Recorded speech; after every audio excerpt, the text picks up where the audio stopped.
Hello there, and welcome. Tonight we are going to drift, very slowly, alongside one of the great ships of human history. We are not here to relive its ending. We are here, instead, to wander through everything that made it remarkable: the steel and the rivets, the quiet hum of its engines, the small kindnesses and the strange coincidences, the people who walked its decks and never imagined they would become part of a story still told more than a century later.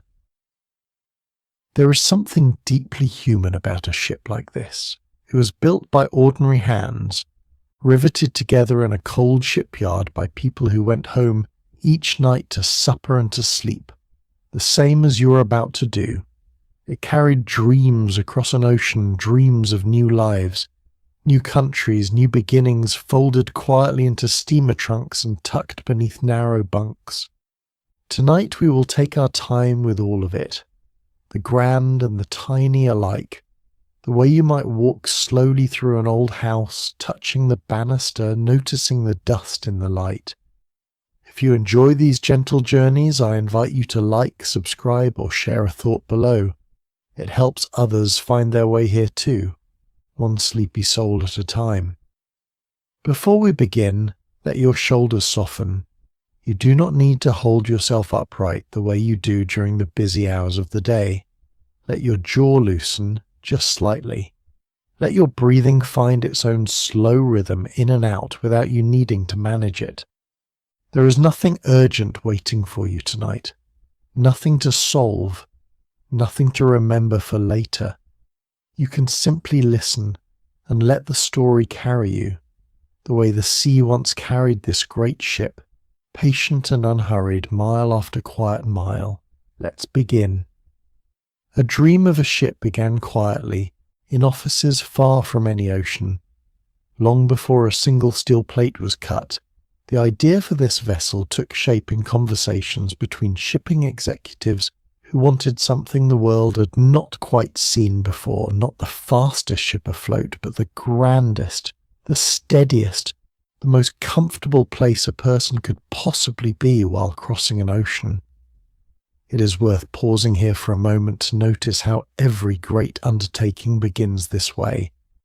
In rooms with good lighting and cups of tea going cold, with people sketching ideas on paper that will, years later, become something enormous and real. There is a tenderness in that thought, if you let yourself sit with it. The grandest things in the world so often start as the smallest, most ordinary conversations. The shipyard where it was built sat in Belfast, in the north of Ireland, beside a river that had seen ships built for generations. Workers arrived in the cool, damp mornings, thousands of them, walking together through gates and along cobbled paths toward gantries that rose into the sky like the ribs of some impossibly large creature lying on its side. You might wonder what it would have felt like to stand beneath the hull as it grew, plate by plate, week by week, watching something larger than any building in the city slowly take its shape against the grey Irish sky. There is something quietly moving about thousands of ordinary people, none of them famous, none of them seeking recognition, building something so vast together simply because it was their work, their craft, their daily care. The ship was part of a pair of sister vessels, nearly identical twins built side by side, each one enormous enough to make the cranes around them look almost delicate by comparison. From here, the story shifts to the sheer scale of the undertaking, because scale is part of what made this ship feel to the people of its time like something almost mythical. It stretched longer than many city blocks, taller than a 10-story building if you measured from its keel to the top of its funnels, and it required so much steel that the shipyard had to expand its own facilities simply to accommodate the work. Numbers like these can feel abstract, almost meaningless, the way a very large number of stars can feel meaningless when you try to picture it. but you might imagine instead something smaller and more human. A single rivet no larger than your thumb, glowing orange hot, passed by hand from a furnace to a worker who had set it gently into place. There were more than 3 million of those rivets in the finished ship, each one placed by someone with a name, a family, a small life of ordinary mornings and evenings. Let us move on now to the engines that gave the ship its motion, because there is a particular kind of peace in thinking about machines built with such patient precision. Deep within the hull sat enormous reciprocating engines, each one taller than a house, their pistons rising and falling with a steady, rhythmic patience that workers described almost the way you might describe a great sleeping animal breathing. Alongside them sat a turbine, a newer kind of engine that spun a single enormous propeller using the leftover steam from the others, a clever bit of engineering thrift that meant almost nothing of the ship's power went to waste. It is worth considering how much quiet intelligence went into every part of a vessel like this, not loud, dramatic genius, but the patient, careful kind, the kind that solves a problem so elegantly that most people crossing the ocean above never thought to wonder how the engines beneath their feet actually worked. There is something else worth considering, which is the matter of the funnels, those 4 enormous structures that gave the ship its unmistakable silhouette against the sky. You might be surprised, gently and without alarm, to learn that only 3 of the 4 actually carried smoke from the boilers below. The 4th was added largely for the sake of appearance, to make the ship look even more powerful and balanced than it already was, and it also served as a vent for some of the kitchens and a few interior spaces. There is something almost charming in that small bit of theatre, the idea that even a vessel built from raw engineering ambition still cared, in its own way, about how it looked against the horizon, the same way a person might choose a coat not only for warmth but for the quiet pleasure of how it sits on the shoulders. And yet, beneath all of this grandeur, the ship was also a small floating city, complete with its own electrical plant, its own bakeries, its own laundries and print shops and barber shops. Which brings us gently to the matter of daily life aboard, because what made this ship remarkable was not only its size, but the sheer completeness of the world contained within it. There were libraries with deep leather chairs, where a passenger might sit for an hour with a book and a cup of tea, entirely unaware of the ocean moving silently beneath the floor. There were kitchens large enough to prepare thousands of meals a day, with bakers who began their work in the deep hours before dawn, so that warm bread would be waiting when the first passengers woke. If you let your mind settle into that image, bakers quietly working in a warm kitchen at 3 a.m, far out in the dark Atlantic, the rest of the ship asleep around them, there is a strange comfort in it. The comfort of knowing that even in the middle of something so vast and unfamiliar as an ocean crossing, ordinary human routines continued, gentle and unbroken. The first-class areas of the ship were built to feel less like a vessel and more like a grand hotel that happened to be moving. There is something worth pausing on here, in the contrast between the engineering below and the comfort above. Passengers in these spaces could walk beneath painted ceilings and carved wood panelling, past windows of leaded glass, through rooms warmed by real fireplaces even though the ship floated on cold open water. The designers wanted passengers to forget, for whole stretches of the voyage, that they were at sea at all, to feel instead as though they had simply stepped into an elegant building that happened to be gliding quietly westward.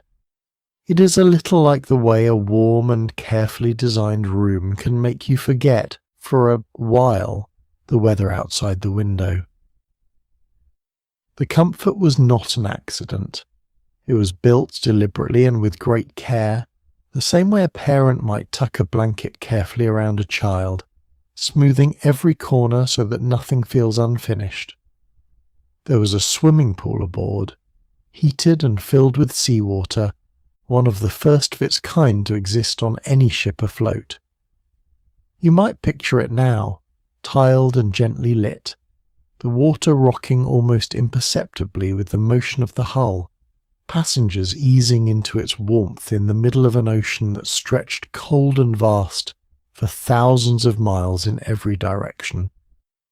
There was also a Turkish bath nearby, with tiled walls patterned in blues and greens, where steam curled slowly through warm rooms designed to soothe tired travellers after long days of walking the decks. It is worth imagining the particular kind of luxury in that heat and steam and softly patterned tile, deep within a steel hull while outside the night air over the North Atlantic grew steadily colder. There is something almost dreamlike in that contrast, the way warmth and comfort can exist so close beside something vast and indifferent, and somehow neither one cancels the other out. If your eyes are growing heavy already, that is perfectly fine. Let them close if they would like to. The story will carry on gently around you, and you do not need to follow every word to let it settle into you. There is nothing you need to hold on to right now. Nothing to remember, nothing to track. You're simply resting here, in the warm hush of an old story, while your body slowly lets go of the day behind it. There was a gymnasium near the top of the ship, fitted with mechanical rowing machines and stationary cycles, electric horses that passengers could sit astride and gently ride in place. An early and rather charming attempt at indoor exercise equipment. From here, the story shifts to something quieter, the idea that even amusement, even play, was considered carefully in the planning of this vessel.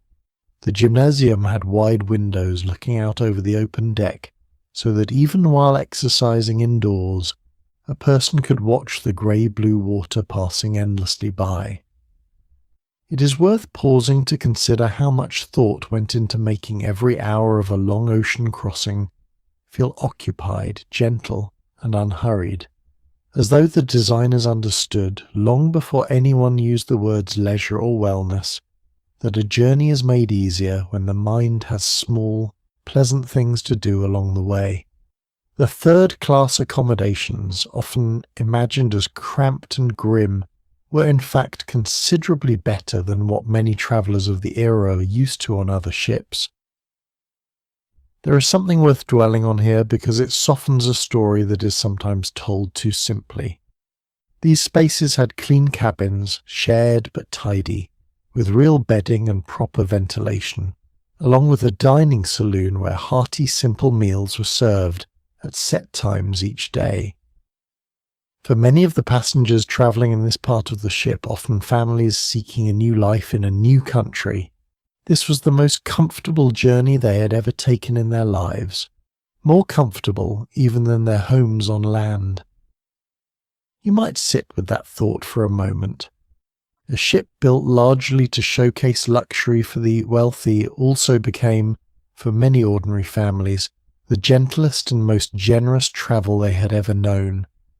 A small kindness folded quietly into a much larger and more famous story. The ship's anchors were among the largest ever forged by hand at the time, and it took a team of horses simply to drag the largest of them through the streets of the town where they were made before they ever reached the shipyard. There is something worth lingering on in that image.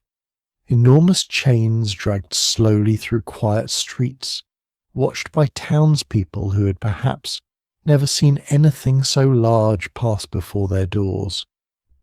It is a reminder that before any of this became a story told in films and books, it was simply a very large, very ambitious piece of engineering, built one heavy, deliberate step at a time by people doing their ordinary jobs as carefully as they knew how.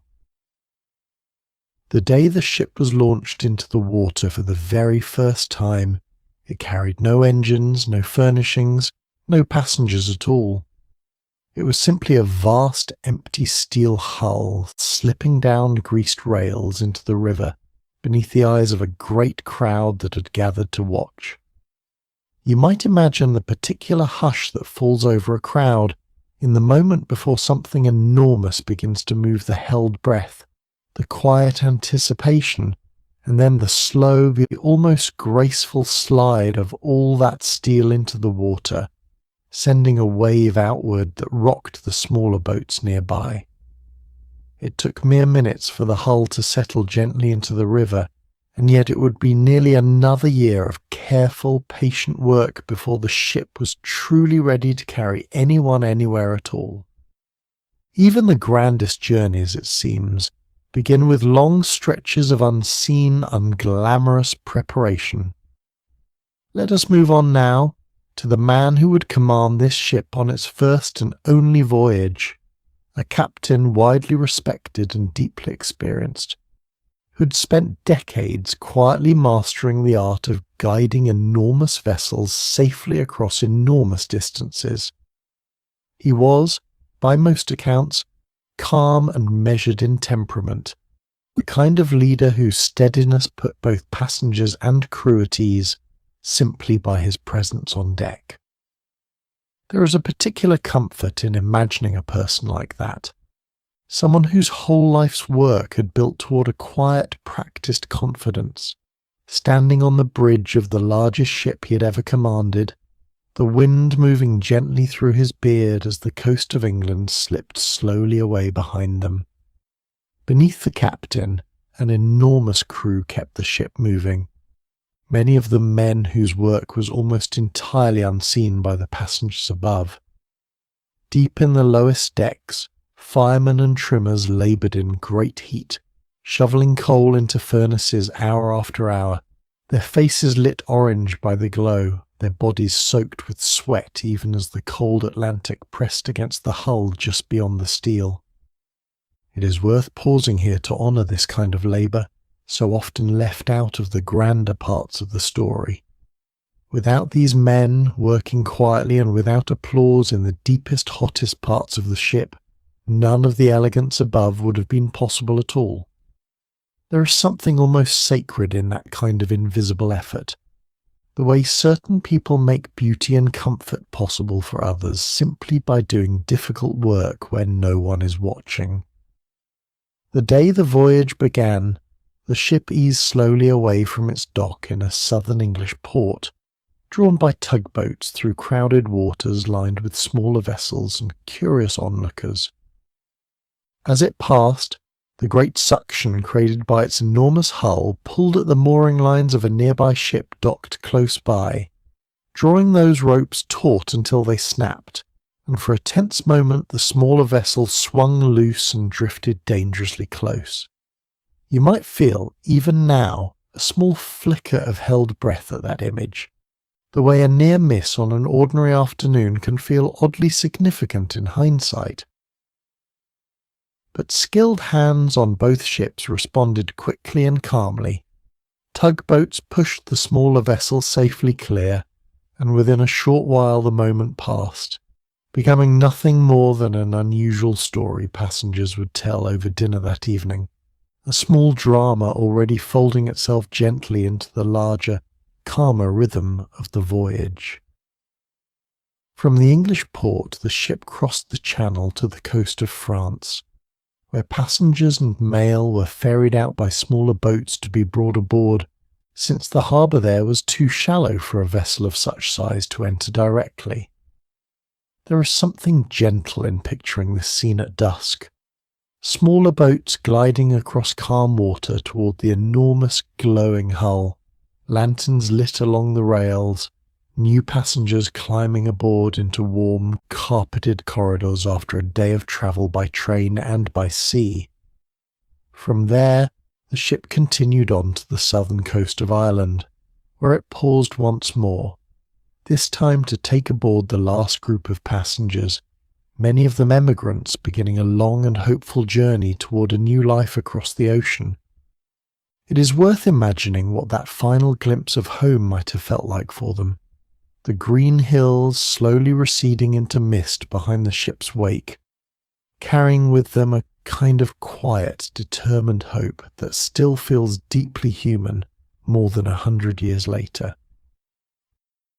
Among those who boarded across these stops were people whose names would later become woven permanently into the story: a businessman and his young wife, returning home from a long trip abroad; a department store owner and his wife, devoted to one another after decades of marriage; a wealthy young mining heir; and a woman, recently widowed, who would later become known for her warmth, her resilience, and her refusal to be diminished by hardship.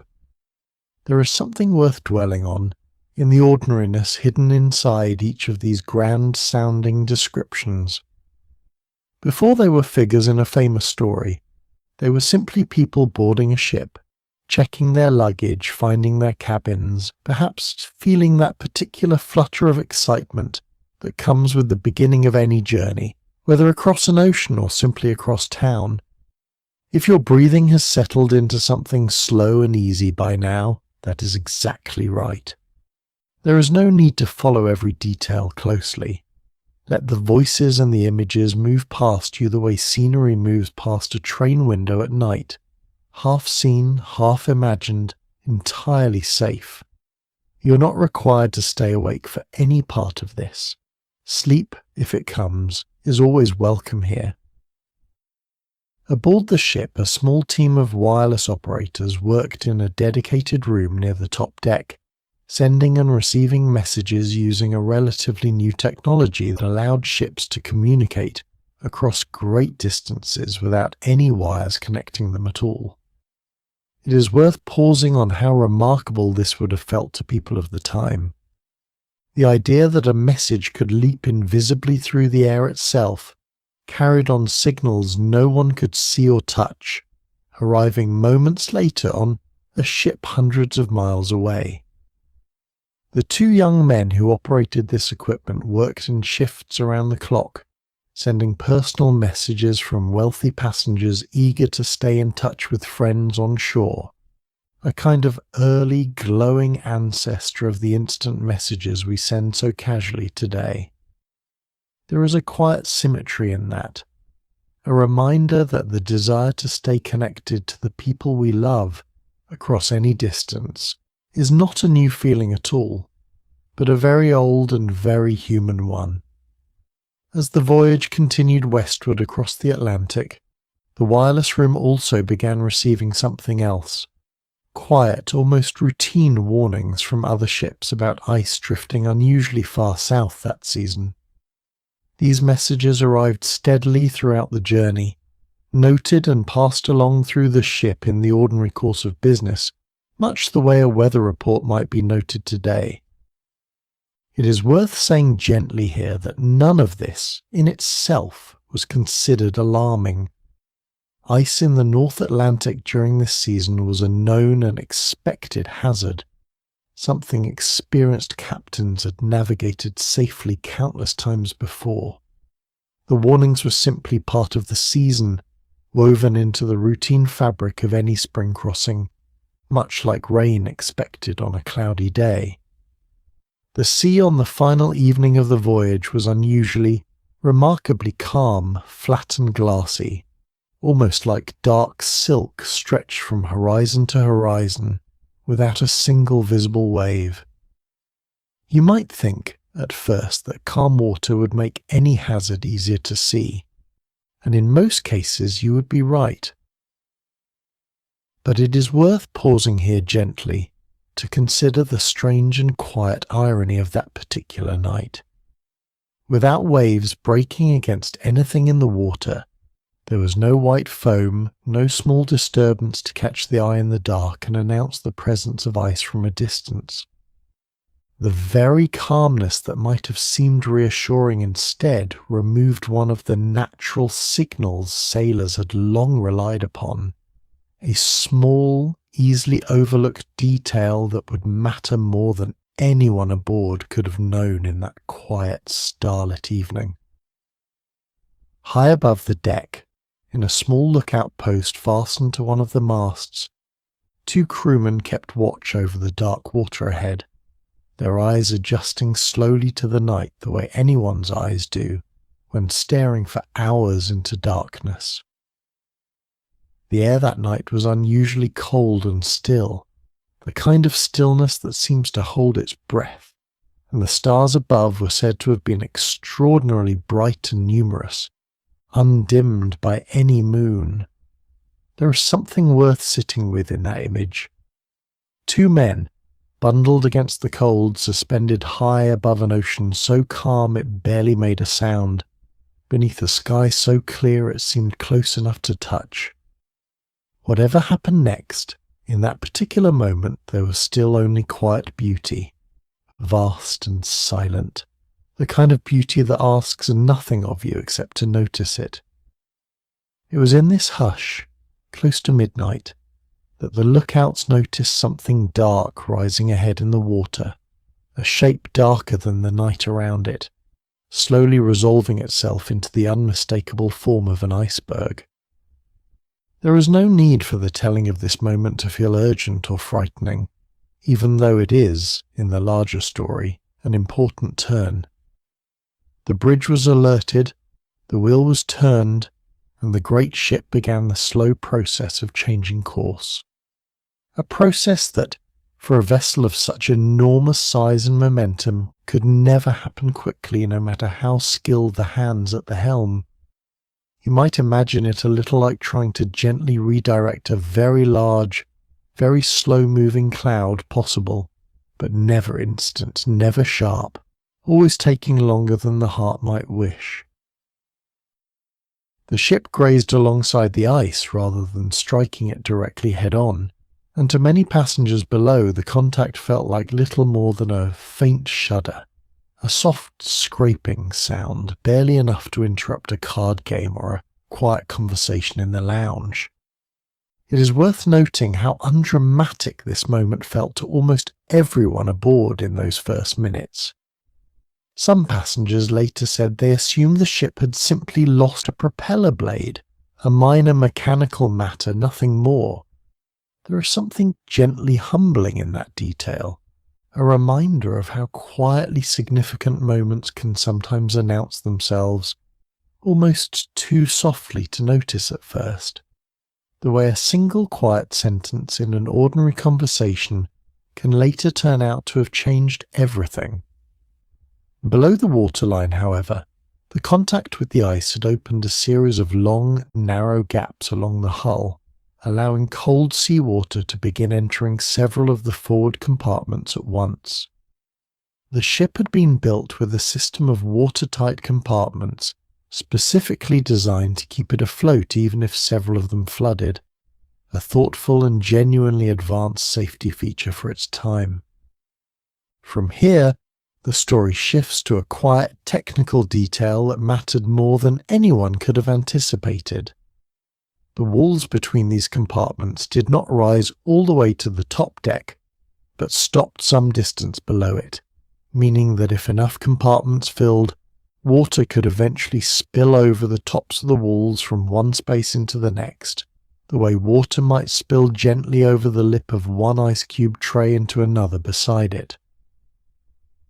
The ship's chief designer, who happened to be aboard for this maiden voyage, was summoned and made a careful inspection of the damage alongside the captain, moving quietly from compartment to compartment with practiced, professional calm. It is worth pausing to imagine the particular quality of that conversation between 2 men who understood, with complete technical clarity, exactly what the slow arithmetic of flooding compartments would eventually mean, even while everything around them on the upper decks remained warm, lit, and orderly. There is no need to dwell on alarm here. Instead, simply notice the quiet dignity in it, 2 men doing careful, honest work in a difficult moment, speaking plainly and calmly to each other, the way truly steady people so often do when something serious needs to be faced. Word began to move through the ship gradually.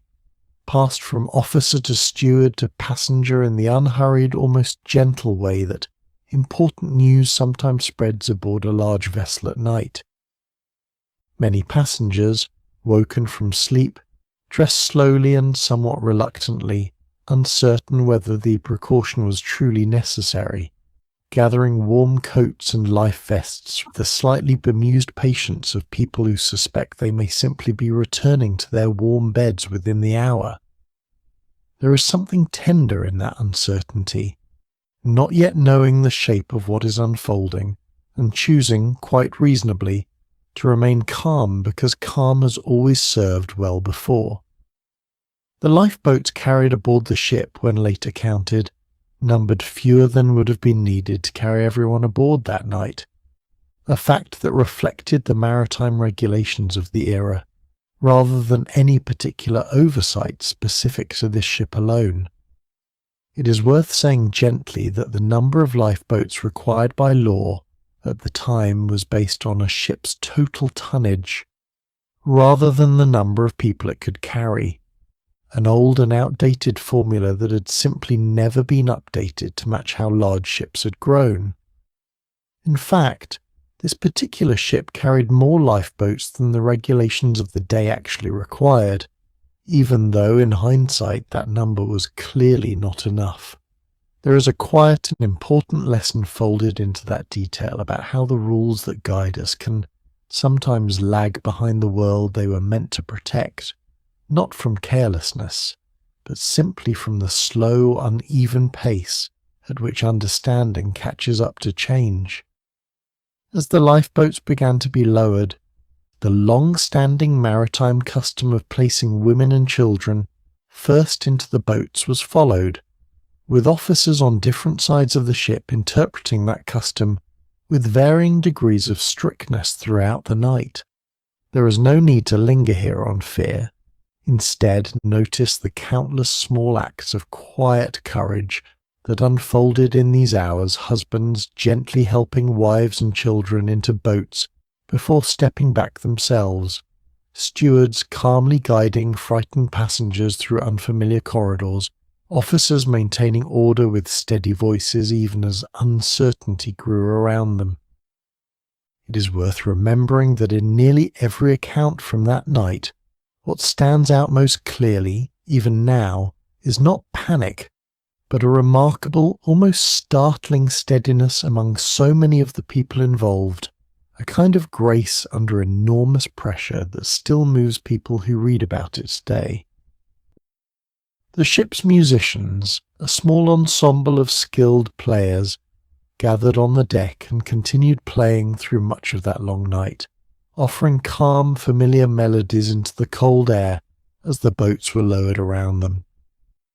There is something extraordinarily moving in this detail, something worth sitting with quietly for a moment.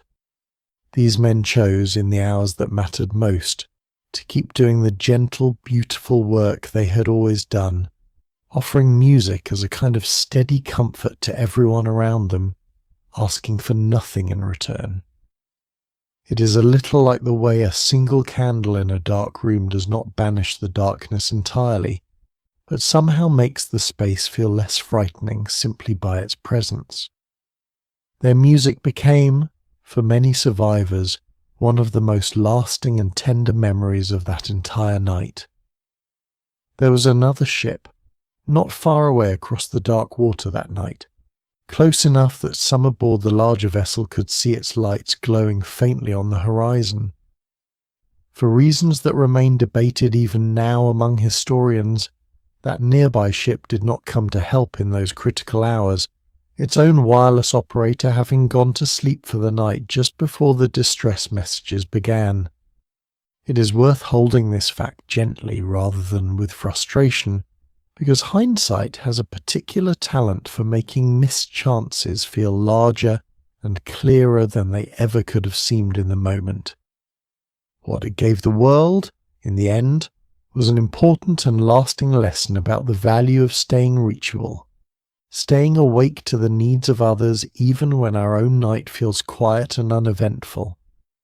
Allow your breathing to find its own slow rhythm again now, if it has quickened even slightly, there is nothing more you need to do right now than rest here, in the dark, letting this old story settle gently over you like a warm blanket. The difficult parts of any story are simply part of its shape, and you do not need to carry them with you into sleep. You can simply let them pass, like clouds moving across a night sky, while you remain still and warm beneath them. Many hours later, after the longest and darkest stretch of that night had passed, another ship arrived at the scene, having raced through icy waters after receiving the distress call sent earlier by the wireless operators.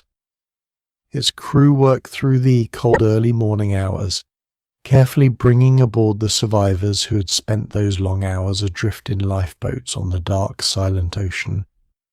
There is something deeply comforting in this part of the story, in the image of warm blankets, hot drinks, and gentle hands helping exhausted, cold survivors up rope ladders into safety. It is worth remembering that even after the hardest parts of any story, there is so often a quiet chapter of rescue and kindness that follows, people showing up for one another exactly when it matters most.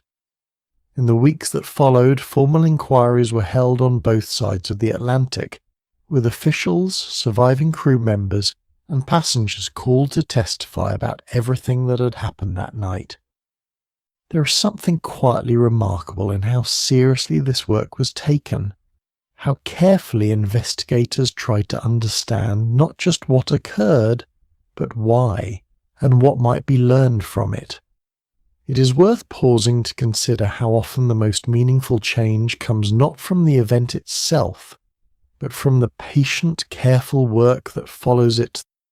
The long hours of testimony, the careful notes, the slow building of new understanding from painful experience. From these inquiries came real and lasting change, written into international maritime law within just a few years. Ships from that point forward were required to carry enough lifeboats for every person aboard, a simple and obvious requirement that had somehow never before been firmly established. New international agreements required ships to maintain a continuous wireless watch, day and night, so that no distress call would ever again go unheard simply because an operator had gone to sleep. An international ice patrol was established to track icebergs drifting into shipping lanes each spring, a quiet, ongoing watch that continues, largely unnoticed, to this very day. There is something deeply hopeful in this part of the story, worth letting settle gently into you. Out of one difficult night came decades of safer crossings for millions of travellers who would never know how their safety had been shaped by lessons learned so long before they ever set foot on a ship. Let us move on now to the matter of the wreck itself. Resting on the ocean floor more than 2 miles beneath the surface, undisturbed and largely unseen for more than 70 years after that night. It is worth imagining, gently, what that kind of stillness and depth must be like: utter darkness, immense pressure, water so cold and so far from any sunlight that almost nothing about it resembles the bright, busy world above. The wreck lay there quietly through decades of human history, through wars and inventions and changing fashions on the surface far above, entirely undisturbed, as patient and unhurried as stone. It was eventually located in the mid-1980s by a research team using new deep-sea exploration technology that allowed cameras to descend further into the ocean than almost anything that had come before. There is something almost dreamlike in picturing the first images that came back from those depths, pale, ghostly shapes emerging slowly out of darkness. A boiler here, a railing there, until finally the unmistakable outline of the bow appeared on a screen, its details exactly as photographs from decades earlier had shown, except now coated in a strange rust-coloured growth that scientists came to call by a gentle, almost poetic name, rusticles, delicate formations that hang and drip slowly from the metal, like something between rust and coral.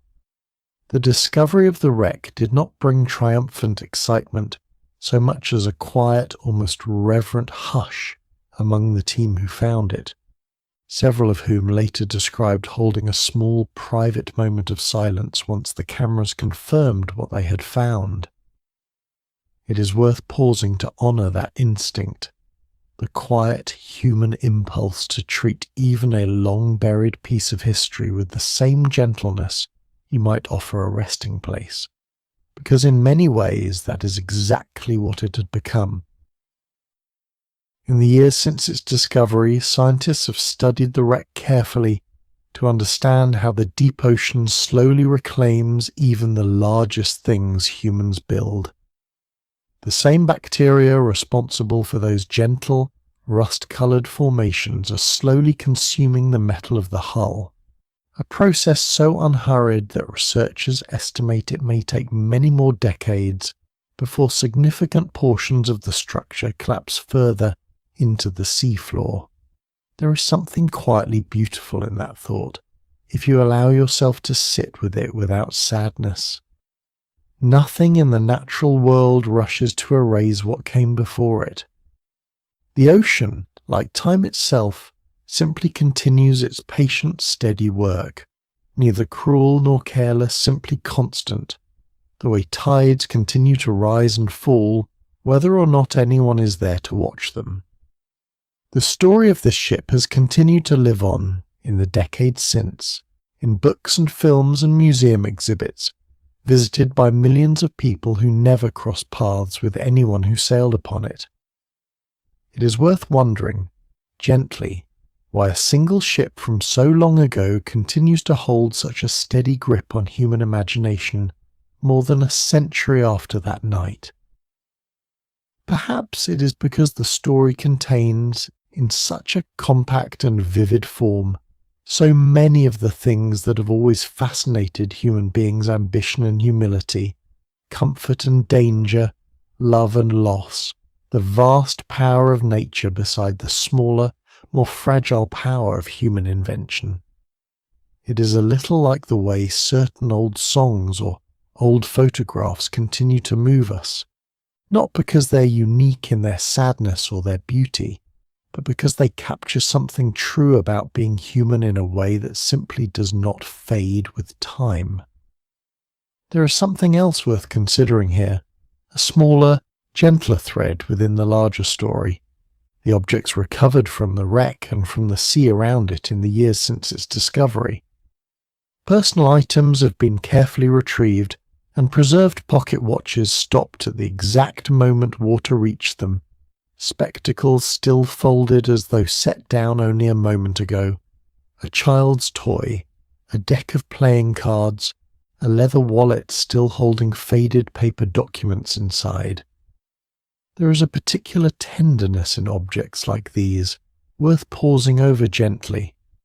They are small, ordinary things, the kind of items any of us might carry without a second thought, and yet they have become, simply through time and circumstance, quiet witnesses to an entire vanished world.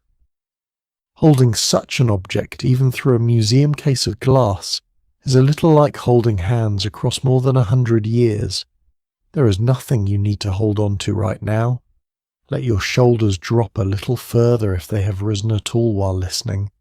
You're warm, you're safe, and the only thing required of you in this moment is rest. Let the images move past you slowly, the way light moves slowly across a ceiling at dusk, and allow yourself to simply receive this story rather than chase it.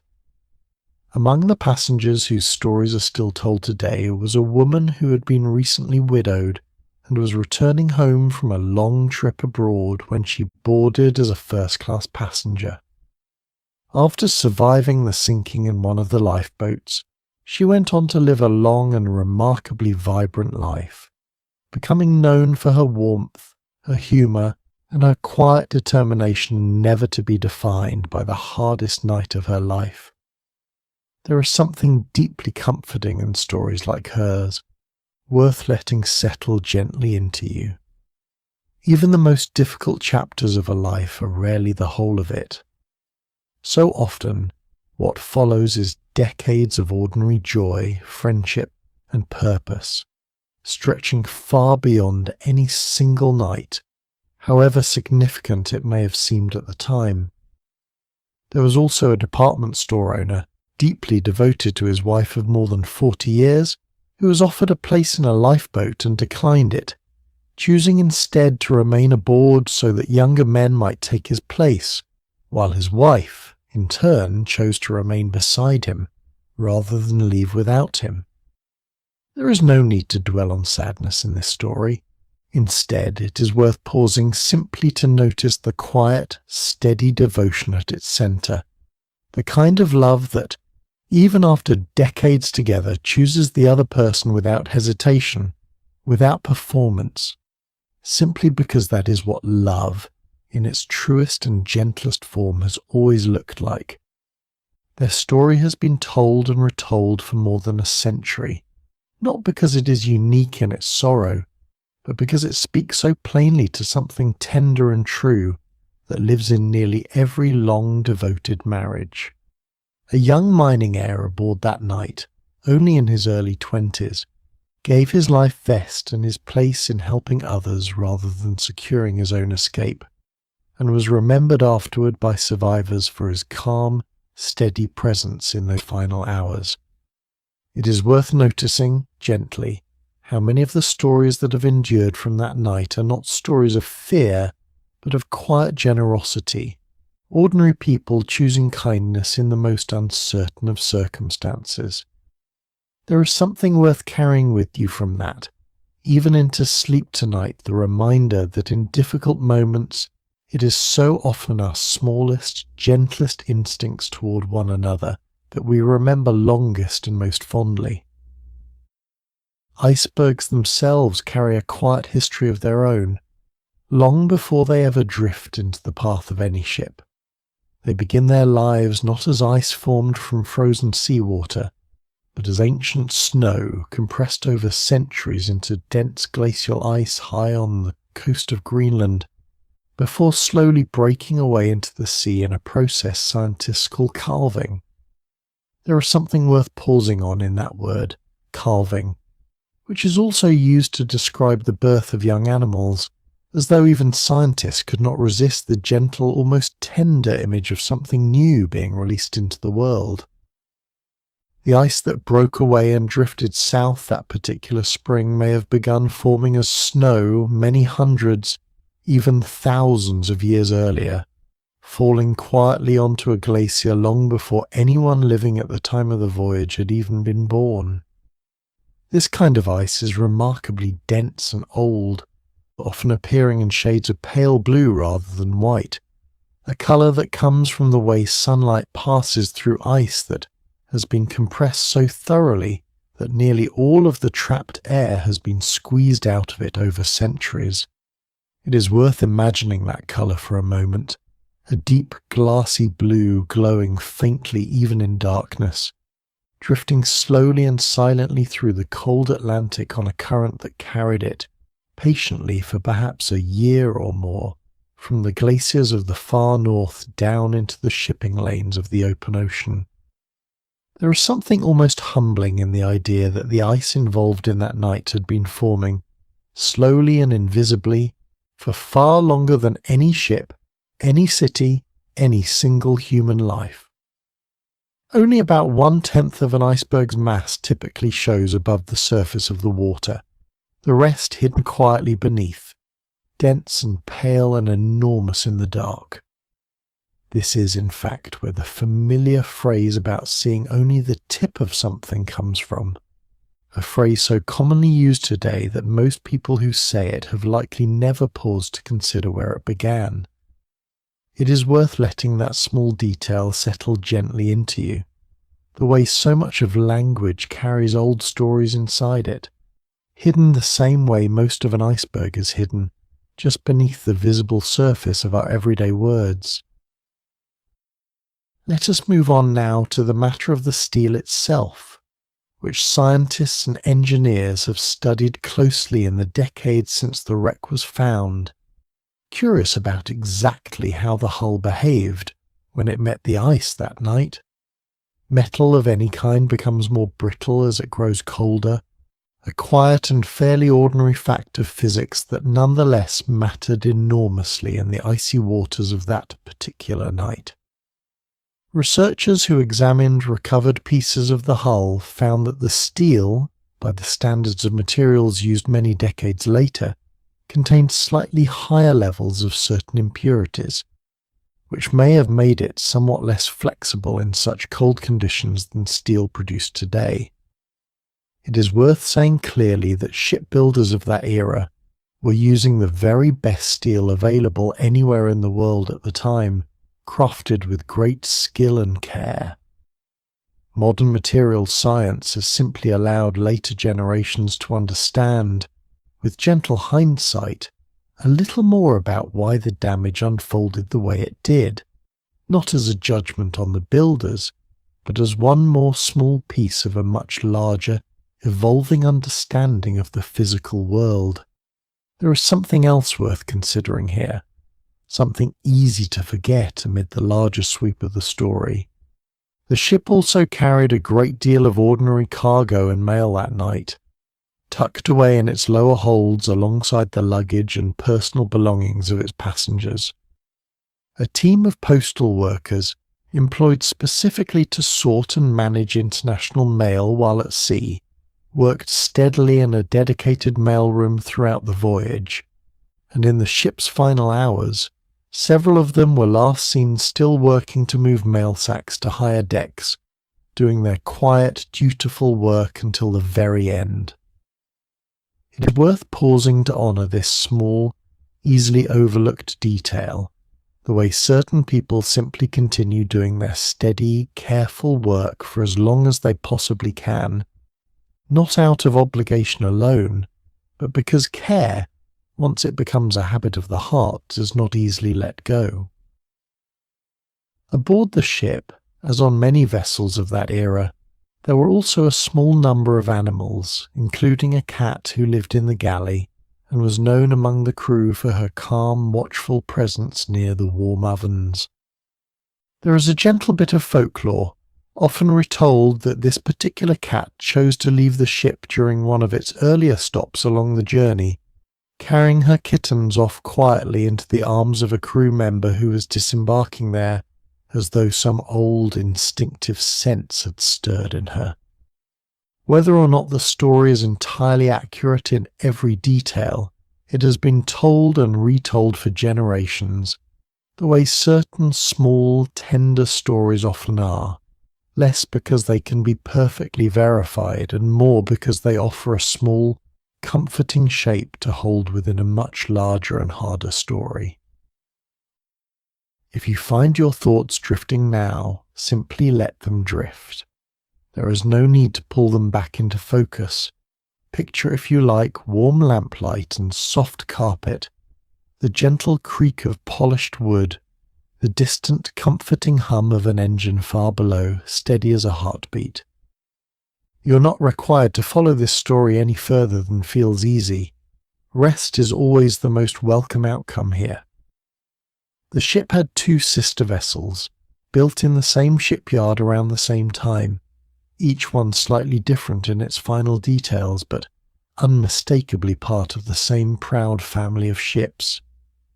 One of these sister ships went on to have a long and largely uneventful career, carrying passengers safely across the Atlantic for more than 2 decades, eventually becoming something of a beloved, familiar presence among regular transatlantic travellers, nicknamed affectionately by those who sailed her often.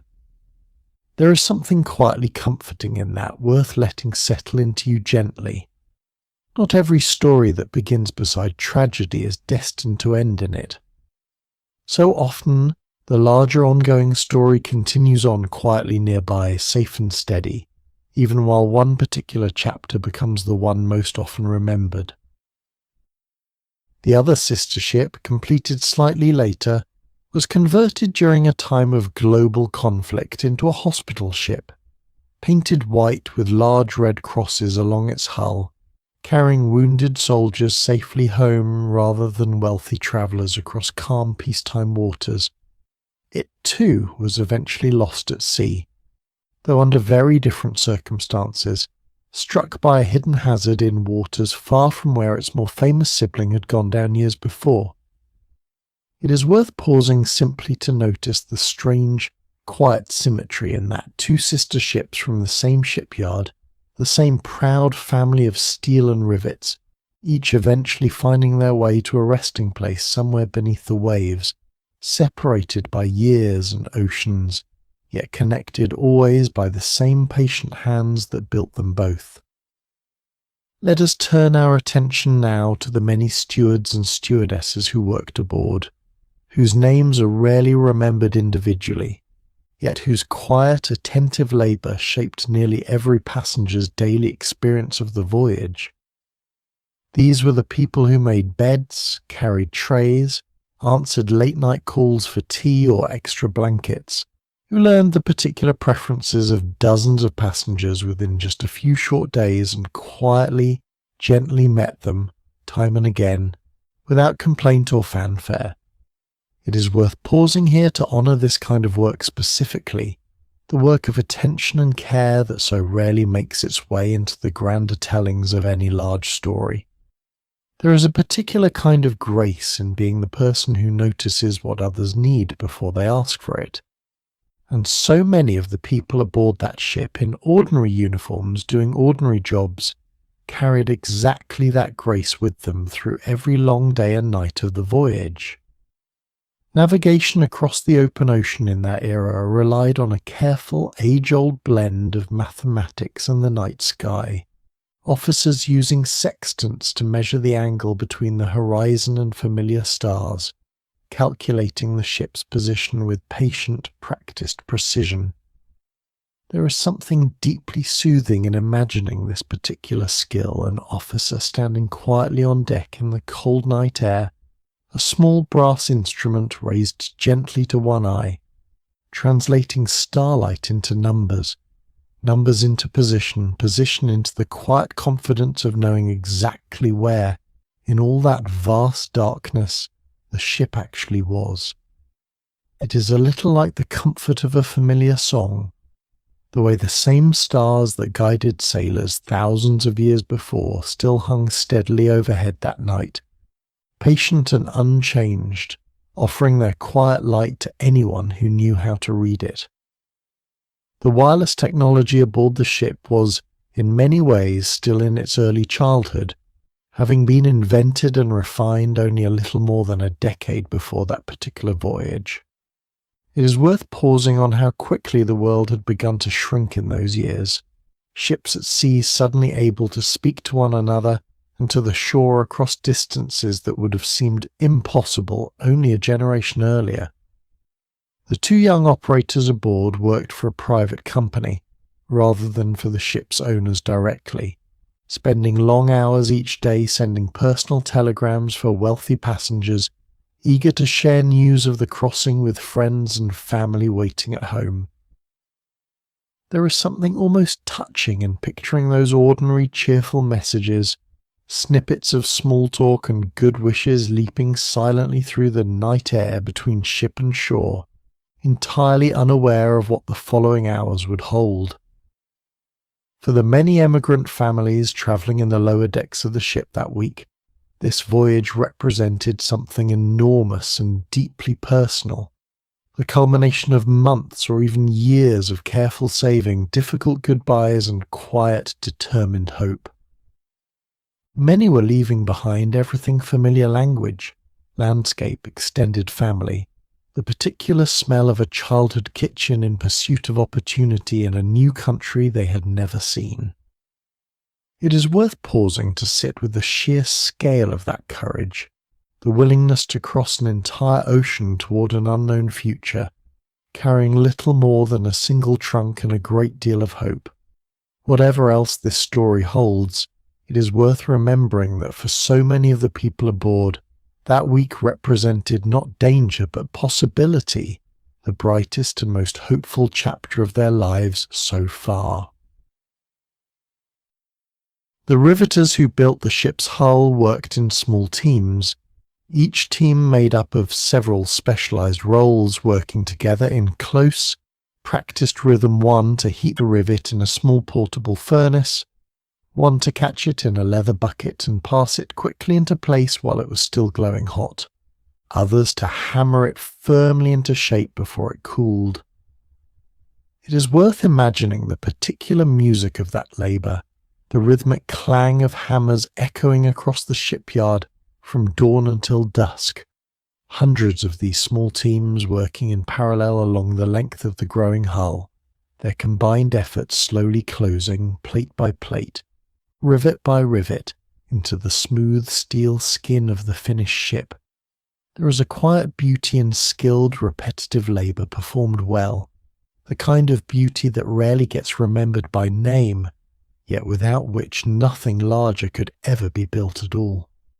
In the deep, cold darkness where the wreck now rests, an entire small ecosystem has slowly grown up around it, of a kind scientists are still learning to understand.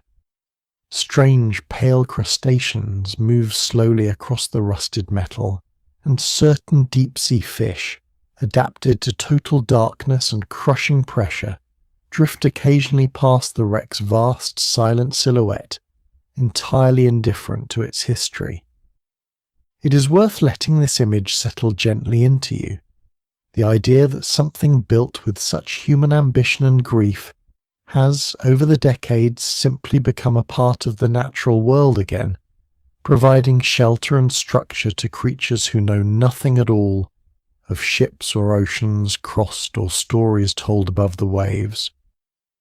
There is something quietly peaceful in that thought, the way nature so often absorbs even our grandest creations back into its own slow, patient rhythms, neither erasing them nor dwelling on them, simply incorporating them gently into the much larger story it has always been telling.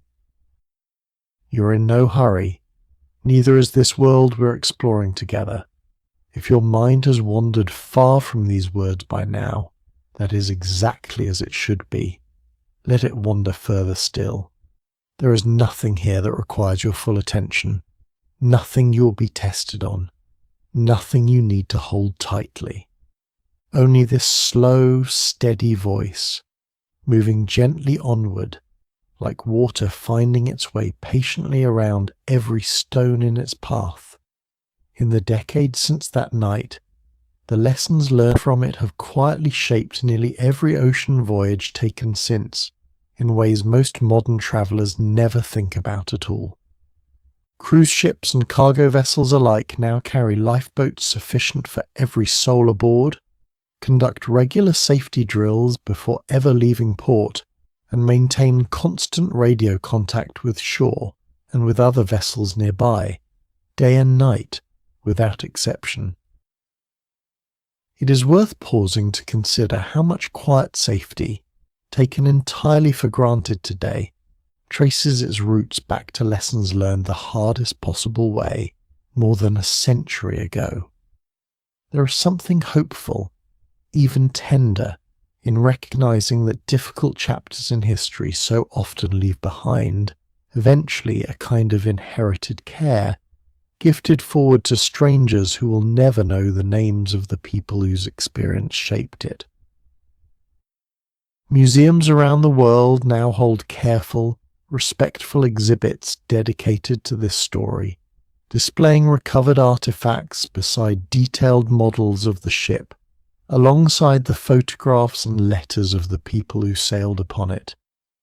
Visitors move slowly through these quiet rooms, often speaking in hushed voices without quite meaning to, the way people naturally lower their voices in places that feel, in some unspoken way, sacred. It is worth imagining the particular hush of those rooms now, soft lighting falling across glass cases, footsteps muffled on carpeted floors, strangers from every corner of the world pausing together, briefly united by quiet respect for people they never knew. There is something deeply moving in that kind of shared, wordless reverence, the way a single story from over 100 years ago can still draw people gently together in stillness. There is something worth considering, too, in how the story continues to be retold generation after generation in books and films and quiet conversations between grandparents and grandchildren. Each retelling adds its own small layer of meaning, shaped by whoever is doing the telling and whoever is doing the listening. It is a little like the way old family stories shift gently with each retelling, never losing their essential truth, but gathering new tenderness and new meaning each time they are shared.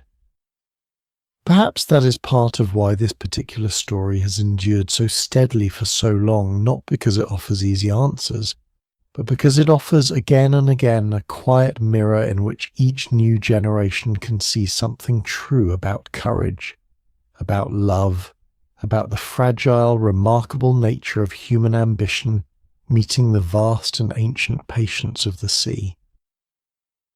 There were small and lovely details scattered throughout the ship that rarely make their way into the larger telling of this story, details worth lingering over simply because they are gentle and particular. Near the top of the grand staircase hung a beautifully carved wooden clock, flanked by two bronze figures representing honour and glory crowning time, an ornate and almost playful piece of craftsmanship that greeted passengers each time they descended toward dinner. There was a squash court several decks down, with its own dedicated instructor, and a small dark room where amateur photographers among the passengers could develop their own pictures during the crossing.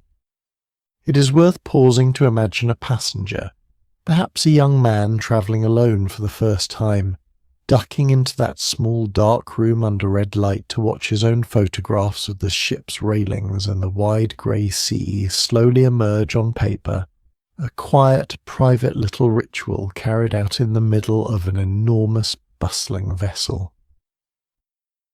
There was also a small kennel near one of the upper decks where a number of passengers' dogs were kept and cared for during the voyage, walked regularly along a designated stretch of open deck by crew members assigned to their comfort.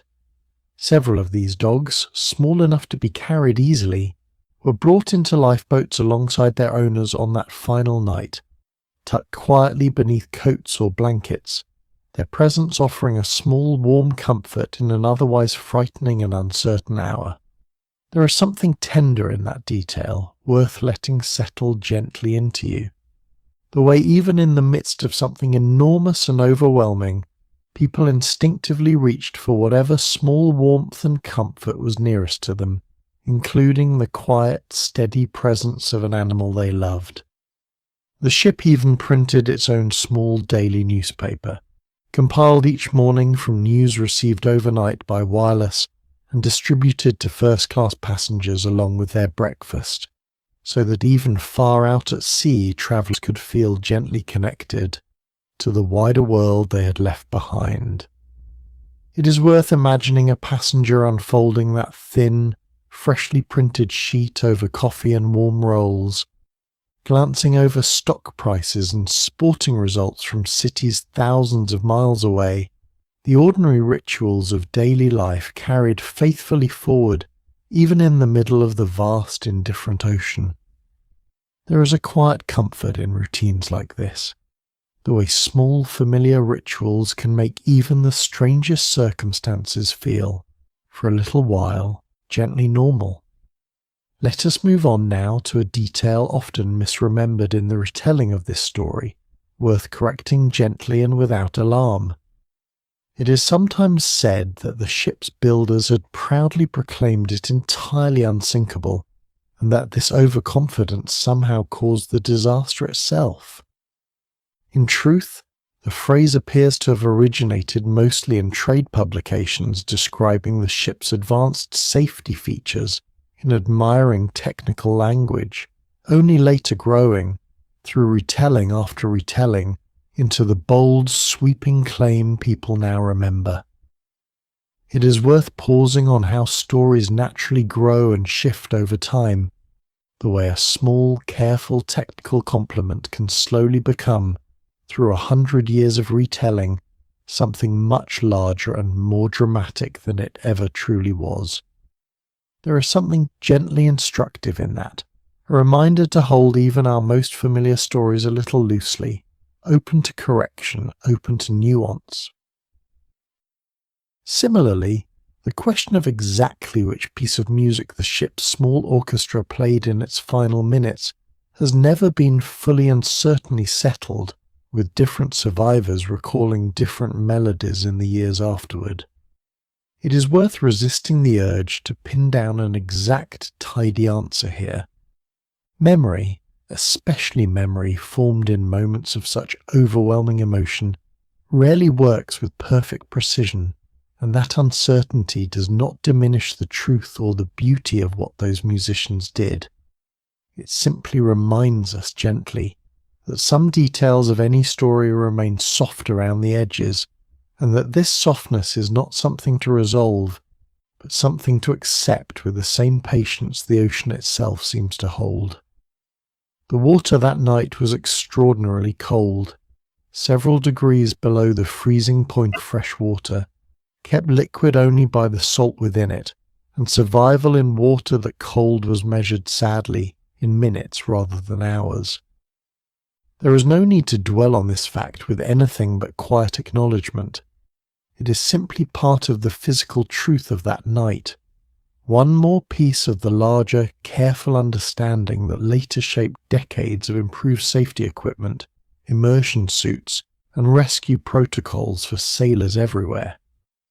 Knowledge gained from difficult moments so often becomes protection for people who will never know its origin, carried forward quietly, generation after generation, the way a lit candle passes its flame gently to another without ever being diminished itself. There is nothing you need to hold on to right now. Let the weight of these difficult factual details settle softly and then pass, the way a low cloud passes over a hill and continues on its way without leaving anything heavy behind. You are warm. You are still. Let your mind rest in this gentle, dark, unhurried, untroubled, simply listening. The rescue ship that ultimately came to the aid of the survivors had been many miles away when the distress call was first received, yet its captain immediately ordered every possible measure to increase speed, shutting down hot water to passenger cabins so that every available bit of steam could be redirected toward the engines, racing carefully through ice-strewn waters in complete darkness to reach the scene as quickly as humanly possible. It is worth imagining the particular tension and resolve aboard that rescue ship during those hours. Crew members posted at extra lookouts along the rails, scanning the dark water for ice, even as they pushed their own vessel faster than caution might ordinarily allow. There is something deeply moving in that kind of urgent, careful courage, the willingness to take on real risk in service of reaching others in time, a quiet heroism that rarely receives quite the same fame as the story it answered, yet mattered just as much. When news of the sinking first reached shore by wireless, it travelled in fragments, garbled and incomplete, leaving newspaper offices and worried families with conflicting and uncertain reports for hours and even days. Crowds gathered quietly outside newspaper buildings in several cities, waiting in the cold for updated bulletins to be posted in windows, the same instinct that draws people together in any moment of shared uncertainty, and need not to be alone with frightening news. It is worth pausing to imagine those quiet crowds, breath visible in the cold evening air, strangers standing shoulder to shoulder, united simply by worry and the shared hope that the news, when it finally arrived in full, might somehow be gentler than feared. In the years that followed, memorials were raised in port cities on both sides of the ocean, simple stone monuments and quiet garden plaques honouring the musicians, the engineers who stayed below to keep the lights burning as long as possible, the wireless operators who continued sending distress calls long after they might reasonably have stopped.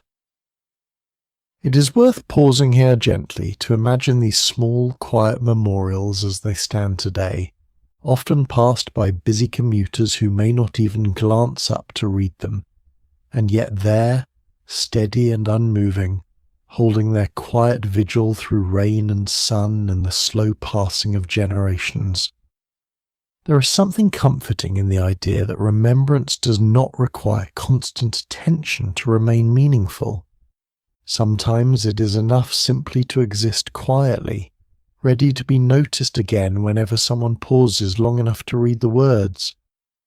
Deep within the ship, in the final hour, the engineering crew remained at their posts far longer than almost anyone else aboard, working to keep the boilers running and the electrical generators alive, so that the lights across the ship would stay lit for as long as possible, helping guide passengers safely to the boats above. Every single one of these men remained below decks until the very end, and not one of them survived. It is worth pausing here, with great gentleness, to simply honour what this kind of quiet, unseen sacrifice means. There is no need for grand language to hold this truth.